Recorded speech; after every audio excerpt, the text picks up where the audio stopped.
Hey there, everybody. Welcome back to another episode of the Build Your Copywriting Business podcast. Hey there, Kate. Hello, hello. Hello. If anybody's watching on YouTube, Kate's eyes are shiny because we were just laughing like crazy, and I said they're gonna think that I'm making you weep She before did. we She made record me these. cry, I everyone. did. I made her cry. Yes, I'm cruel. But your eyes look bright and shiny and lovely you. as always. It's fitting for our conversation. I mean, are you going to weep during the conversation? I don't know. Not. I don't know. No. There's let's maybe lay that ground rule down. There's no Yes. need to weep No. in any element of copywriting, and especially not what we're going to talk about today, which is challenging client conversations, or if you're on staff, a challenging boss conversation or colleagues conversation. If you're me, having Nikki make you cry. Yes. Say, hypothetically, your boss makes you cry on a regular basis. How are you going to have the conversation with her? I don't know if that I would have a conversation with them. No, if your bosses make you cry, you need to get out of there. And if anybody ever makes you cry, I will come for them. I will come for them. But there will happen at times in your career when people will just overstep boundaries, or they might not understand their role in a process, or they just might, it's often just miscommunication or miscommunication that gets in the way of things. And what has to happen though is that someone has to go, whoa, wait a minute, and correct the miscommunication. And if it's affecting you, then it's going to have to be you. Or if you are someone like me who is not afraid of raising their hand and being like, this isn't going to work, then even might be you on behalf of an entire creative team. What can I say? I'm not afraid to raise my hand and speak up. Nor should any of us be, I would say too. I think it's very easy, especially for starting out, when you don't quite, maybe you're not feeling as confident, or if it's a new client, even you've been doing this for a while, it's a new client, you just don't feel confident, you haven't worked with them enough, you don't know the dynamic, you don't know how people work. And frankly, it's just easier to avoid. But friends, that is not the way to do it.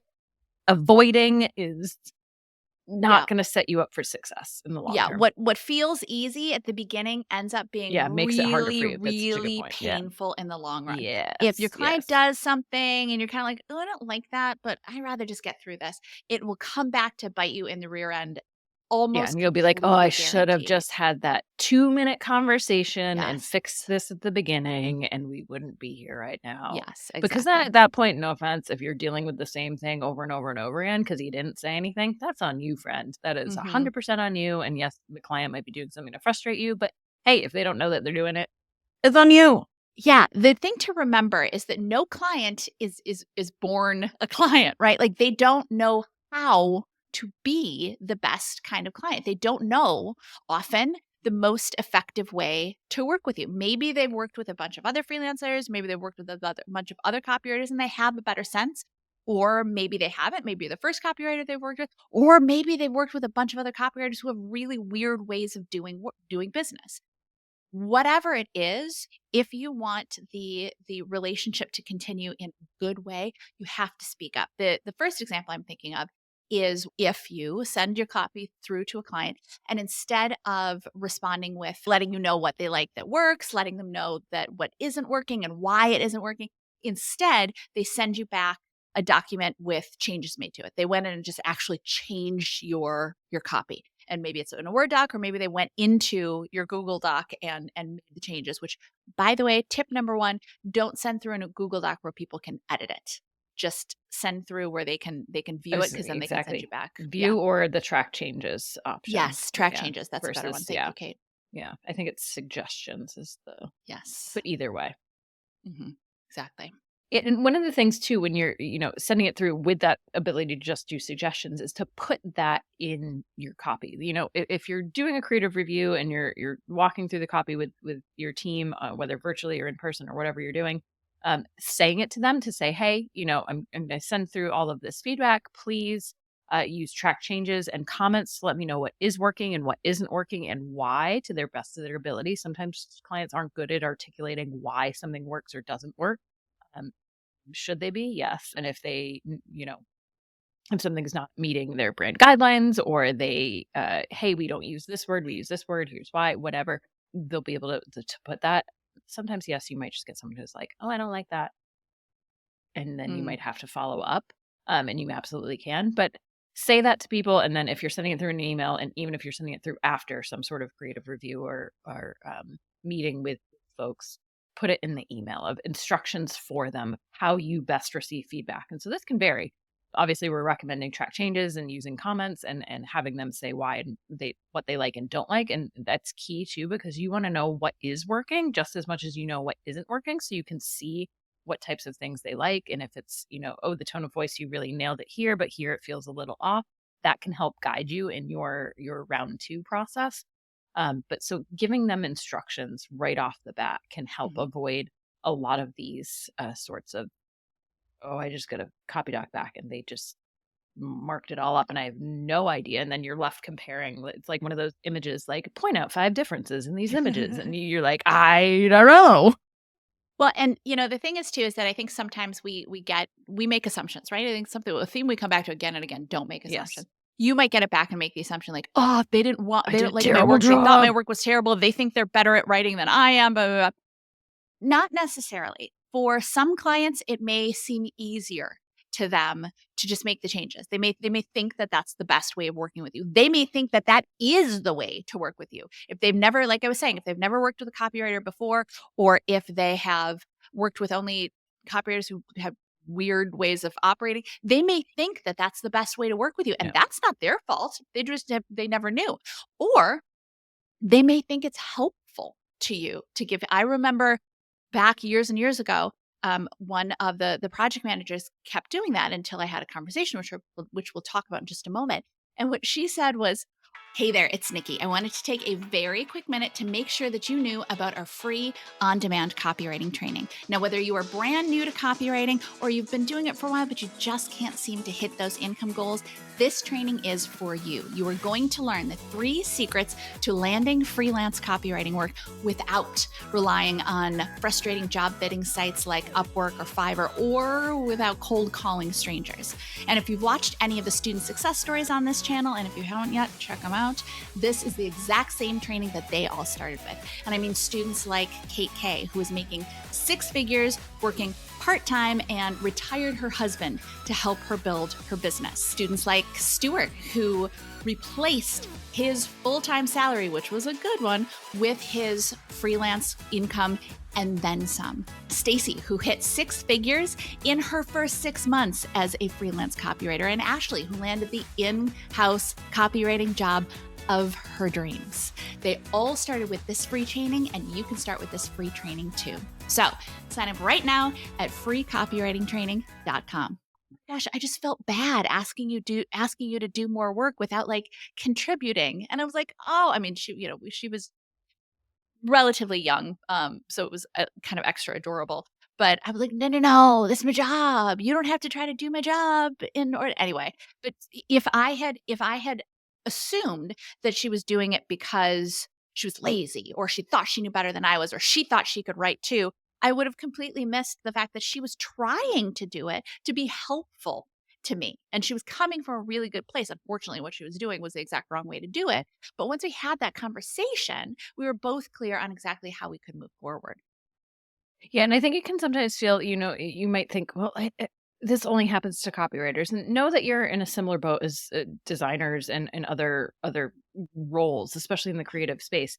I can't tell you how many people, designers that I've worked with. It's like, make the logo. We want the logo bigger, or make that headline bigger, and clients that just start with no design background kind of dictating how the adjustment that they want to Frankenstein to this design, and the designer's like, I did this all intentionally. And so the same thing happens to us. We did it all intentionally, Mm-hmm. and they might have some feedback for us. And I think one of the things to think about too is you're getting this feedback, especially if it's on the spot. If you're in a meeting and you're getting feedback, oh, change that headline to this, or we want this to be this.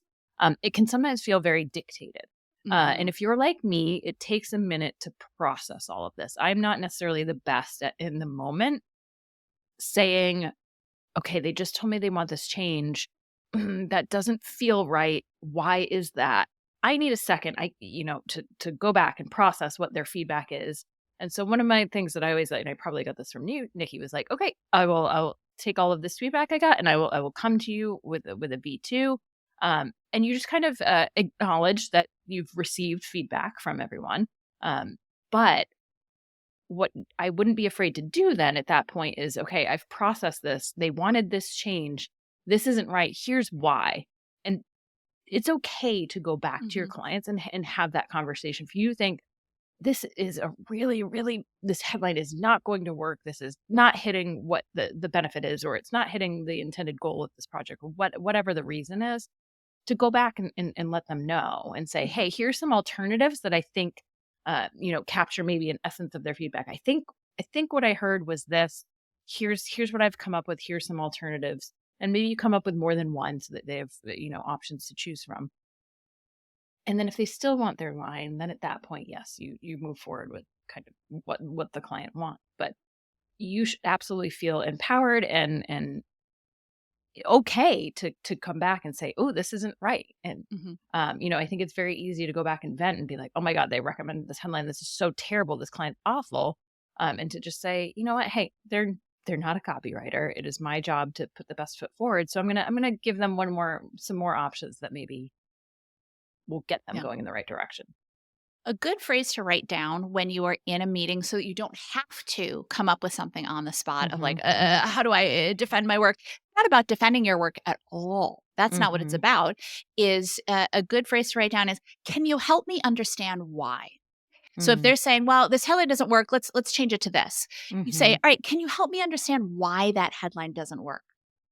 Because then they have to explain themselves, and then you have the opportunity to say like, "Okay, great. Thank you for your idea. I'm gonna take this back and I'm gonna work on some other options." But that's the can you help me understand why? And if you say that to them again and again, eventually they're probably gonna start to pick it up. And we'll talk in just a second about the actual conversation itself. But if you're in a creative review, whether it's in person or over Zoom or something, and you're presenting your work and they say, "Oh, change it to this. We don't like this. This doesn't work for whatever reason." Um, can you help me understand why? So it's definitely a lot softer than, well, why doesn't it work? But it's because it's truly what it's about is you understanding why it doesn't work for them, because the why is what you need to come back to again and again. And so if you have a client that is you send through your copy and they send you back just a new set of copy, or anything along those lines. Um, you do have to be a little bit more brave. I would frankly, I would suggest doing it over a call if you possibly can, but if not, you can always send it back and send them back a note and start with thanking them, right? Because no matter what, assume their best intention, right? That's Mhm. one time in which case we can't make an assumption. Assume their best intention. So thank them for thanks so much for sending this back to me with all the feedback. Uh, Going forward, though, the best way for us to collaborate is for you to let me know what in the document is working and why it works for you, and what doesn't work and why it isn't working for you. And that will let me craft a copy that meets our goals. And then, if there's some back and forth, you can always make a joke about like, "Hey, this is what you're paying me for," right? That kind of thing. Mhm. But you don't have to be there. There doesn't have to be anything confrontational about it. It just had think about it more in you're just explaining. They don't know how to do it the right way, and you're just gently guiding them to the right way to do things. Thank them for what they were trying to do and thank them for the feedback they gave. And if nothing else, thank them for the time that it took them for them to send that back. But Mhm. then just very gently explain how to actually work with you. Because if this is how it's going, there's a very solid chance no one has ever explained that to them before. And if no one's ever explained that to them before, then it's not their fault. Of course, they're giving you feedback on copy by changing the copy because that's all they've ever known to do. Yeah, I want to call out one of the words that you said within that of our goals, the hour. I think the more that we can swap I or them or putting us into two distinct groups when you're talking about yourself and your client and using we and our, it changes everything because you, for all intents and purposes, should be a member of this team for this project. Yes, you are a freelancer and yes, you are not an employee and they should not treat you like an employee, but it should kind of feel like you were a member of the team for the duration of that project, and you should feel invested in the success of the project just like they are invested in the success of the project. So when you start to think about it like that, of we're all working towards the same goal, our goal, we are working towards this goal, it really changes how you can kind of feel and interpret this feedback. We just actually, I was working with a developer that we work with on our team, on a very freelance basis, and he said I resubmitted our sitemap, and I saw that and I thought, huh, I love that. Like he has a very much full time job, and but when he works on our stuff, he cares about it just as much as if he's a member of this team, and frankly, he is a member of the team, and that's the working relationship you're striving for in all of your projects. And so, yes, if your client says you must work from 9 to 5 and you're a freelancer, no, but that's everything else though, you should feel invested in this project. And I think that just changes your whole mindset around it if you can swap some of the language and start thinking like that. Yeah, we're all on the same team here, and that's absolutely what it's about. Now, if you are on staff and there is, say, a question about timing. Now, here's the thing: if you're a freelancer, you and your client are going to decide on the timing on the deadlines together. Right. I know sometimes people have concerns that, oh, what if I work with a client and they tell me it has to be done on this date and I already have something due on that date. It's not actually going to be a problem, because if you already have something due on that date and the client says it has to be done on this date, Mm. you say, unfortunately, I'm full for this time. How is next week, or whatever works for you? So there's always going to be a collaboration at the outset for a project. Now, if you are on an in-house creative team, meaning that you are I was going to say you're necessarily an employee. There is a chance though that you could be a contractor and working on an in-house team. Mhm. But an in-house team is the company within a company, or the group within a company that does the creative work for that company. So for example, when I worked on Marshalls, I was on the team within Marshalls that did the creative work for Marshalls. They also had an ad agency that would do the commercials and radio and that kind of thing. But we did the signage and the direct mail and the website and that kind of thing. Um, in that scenario, there are going to be times when you have a lot of different stakeholders giving your team a lot of different projects. Now, the first thing to keep in mind is that you are part of a team. So that is something that you want to communicate with them. If you're starting to see stuff come in and you're getting a little bit concerned about deadlines, timelines, first of all, talk with your creative team and see if they're feeling the same way, or see if there's something that you're missing. And the second part of that is to start talking to the project managers. But it's all just about, it's not about, notice we haven't used the word confrontation at any point, because Mhm. there's nothing confrontation. You are having conversation. And it can be as simple as, hey, I just wanted to raise a question. It seems like we have this project due at the same time as this project, and I'm just concerned because we have the same teams working on both of. Does this concern anybody else? And if so, do we have a little wiggle room? Do you see how that's so different from, we can't get this done in time, or that's impossible? It's still, you're collaborating and you are conversing with people to find the best solution for the whole group. Yeah, I think all of these scenarios fall under that feeling you get when you're like, I've been set up to fail, and not feeling like no one's intentionally doing this is, I think, the thing to remember. And to say, okay, if I feel like I'm set up to fail, what do I need to do? What needs to change? What do I need? What conversation do I need to have so I'm set up to succeed and that this project succeeds? Because everyone wants that, right? That's the end goal for all of this, is for Mhm. whatever it is that you're working on to be is the best possible piece that it can be. Well, and not to get too analytical here, but if your default thought is, I'm being set up to fail, maybe spend a little time thinking about it, because it's very unlikely that there actually is someone in the organization that is trying to set you up to fail. Mm-hmm. Because for the vast majority of the time, everybody just wants stuff to get done and wants it to go smoothly. Yes, people's schedules can get a little chaotic. People can have a lot of things that need to get done. There are a lot of projects, deadlines are looming, and people can get stressed out. And so yes, people might be shorter with each other than they might normally be. Maybe your communication style is different from someone else's communication style, but it's going to be very rare, if ever, in your career that someone is actually trying to set you up to fail. So if your brain immediately goes to, they're setting me up to fail, a gentle suggestion from your Auntie Nikki, might want to spend a little bit of time thinking about that. Why does your brain automatically go to, they're trying to set me up to fail versus, ooh, this is not going to work out very well. Who do I have to talk to about this to see if we can make a change? Yeah, and I think we take it on ourselves of like, I feel set up to fail. What do I need to do to succeed? And that we have to solve that on our own versus involving other people. I think a lot of us want to take on as much as possible and feel like, okay, if I don't do this, I'm going to drop a ball. And maybe that's a better way of putting it. The feeling of like, oh, I'm going to drop a ball and I can't drop a ball. I don't want to drop a ball. Totally fine and valid. So, what needs to happen for you to not feel that way? And I think just having that simple conversation of, I don't have enough hours in the day to do all of this. Which project is the top priority? And maybe you are that direct of, hey, I would love to get all of this done, but that realistically, with the hours I have left in my week, I can only accomplish this. Which thing takes precedence or whatever it is, and people are going to be so much happier than you trying to deliver on two mediocre things than doing one thing really well. Yeah, yeah. exactly. Well, and we talked in a recent episode about the idea of being accommodating, right?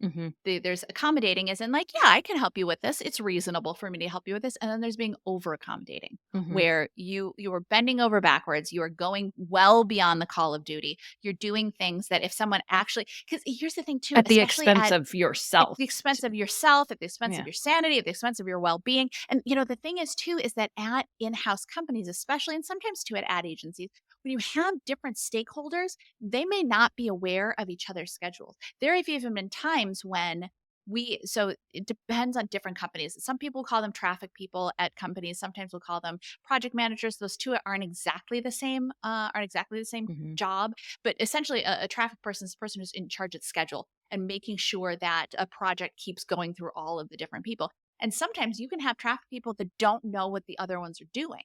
So you could have people assigning things due on the same dates, but they're just not aware of it. And that's not their fault. It's your fault. It's unfortunately a systematic problem. But if it's all coming to you, the thing to do is not go, I guess I'm going to stay here until 9 o'clock tonight. It's to raise a hand and say, hey, I need to get you and you on a call together if you're on Zoom, or like, hey, can you guys meet me outside of this conference room? I just want to look at these schedules because right now you have us all doing the same thing with the same deadline. And again, it's not their fault. It's not your fault. It's nobody's fault. It just requires a conversation to get everybody clear. And you don't have to, first of all, it looks good for you to be the kind of person who's like, hey guys, just want to raise a hand, heads up, raise a hand, raise your heads and hand.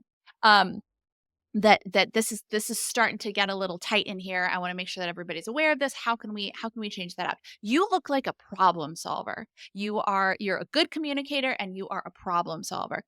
The person that nobody wants to work with is the person who's grumbling because they had to stay late again tonight. Well, I guess nobody cares about my schedule. I guess nobody cares about making sure I have a reasonable workload. I mean, who would you like to work with?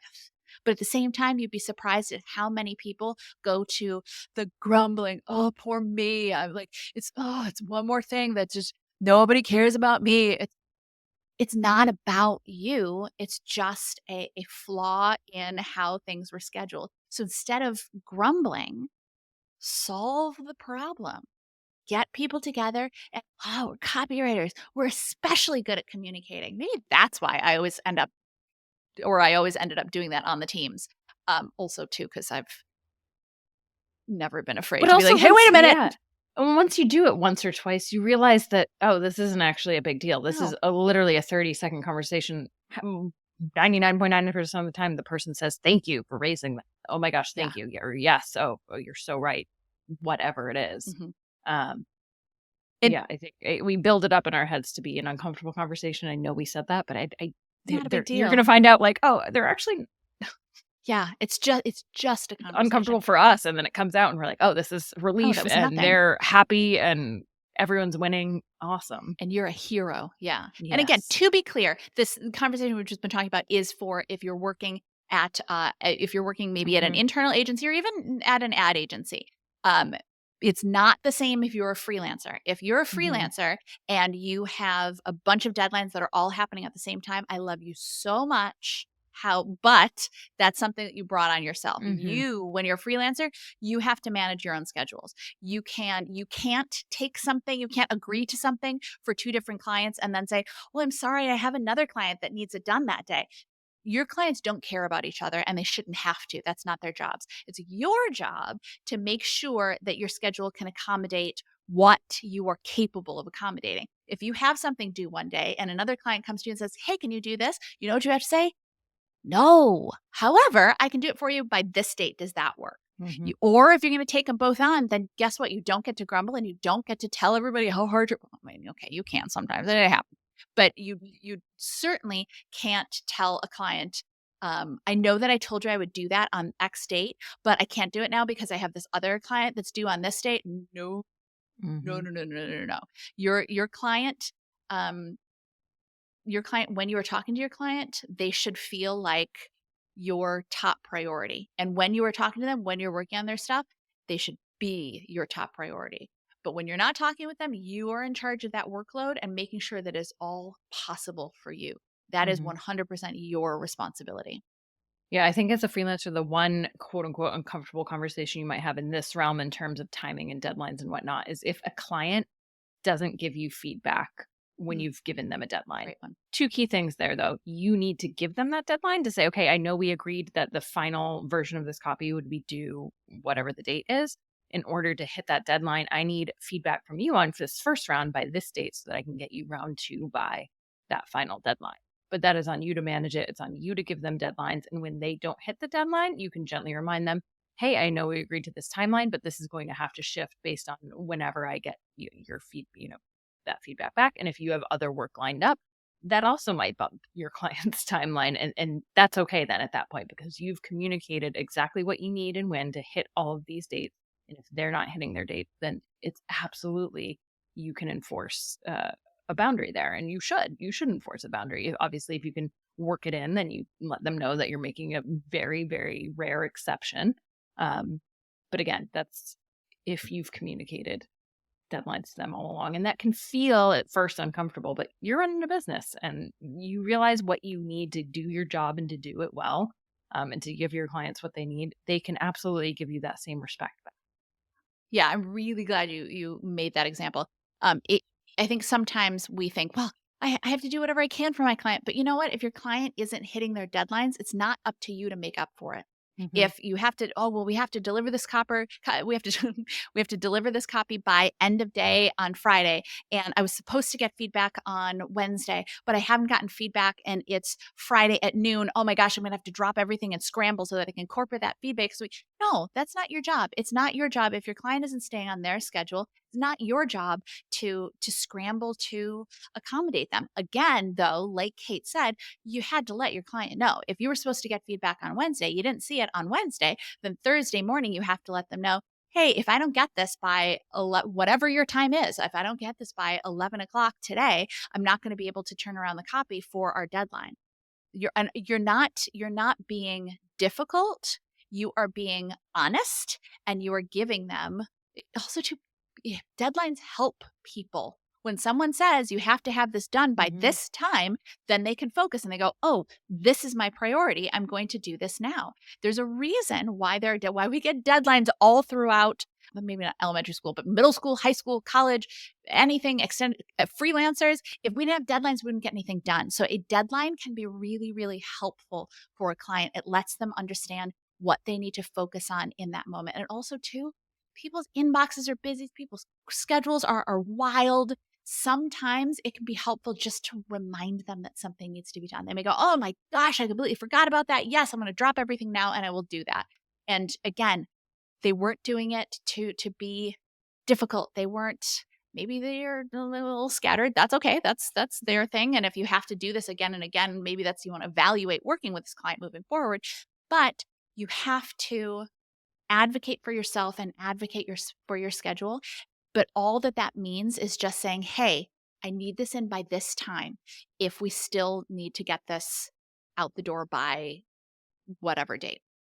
As we said, I think we're going to keep the uncomfortable conversations for the title because they seem uncomfortable, right? I think the first time that a copywriter or a service provider or a freelancer or anybody has to have a conversation with this, it seems like it's uncomfortable. But when you actually think about it, there's nothing uncomfortable about them at all. It's just conveying information and bringing people together to come up with a solution that works for everybody. Because again, all on the same team. We all want to put the best work out into the world, and we all want to have very pleasant working lives. That's what we're all looking for. I guarantee it. So have those conversations, even if at first they seem like they're going to be uncomfortable, because they won't be. So with that, we will catch you in the next episode. Bye, everybody. Like what you heard? Hit subscribe so you never miss a video. And if you're ready to take the first step toward becoming a copywriter yourself, sign up for a free video training right here.